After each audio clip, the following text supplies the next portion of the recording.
Selamat malam Pak, perkenalkan nama saya Lucianus Hendrik Simbolon dengan NIM 122370157. Di sini saya akan menjelaskan mengenai rangkuman materi minggu 2 dari valuasi tambang kelas RC. Jadi dari materi minggu 2 itu diambil pelajaran yaitu valuasi tambang merupakan penilaian suatu perusahaan bagaimana suatu tambang itu berjalan atau beroperasi. Jadi valuasi tambang ini melihat secara keseluruhan suatu perusahaan tambang beroperasi. Terus terdapat parameter analisis keekonomian. Ini menjelaskan parameter-parameter keekonomian yang digunakan meliputi asumsi harga jual, tingkat suku bunga yang digunakan, tingkat suku bunga pinjaman, terus discount rate, porsi pendanaan, nilai tukar rupiah terhadap uang asing yang digunakan sebagai mata uang untuk transaksi.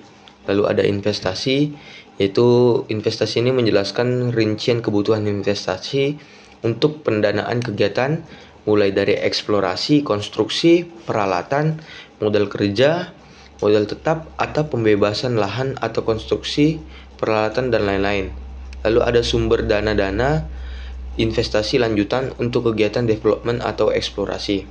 Selanjutnya itu pada bab 13 itu ada investasi dan analisis kelayakan.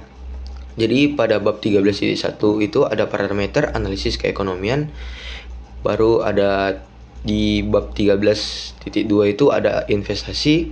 13.2.1 merupakan modal tetap. 13.2.2 modal kerja. 13.2.3 itu sumber dana. Selanjutnya ada 13.3 itu ada biaya produksi. Dan 13.4 itu ada pendapatan. 13.5 itu ada laporan keuangan. Dalam laporan keuangan ini lagi dibagi menjadi ada laba rugi, arus kas, dan neraca keuangan.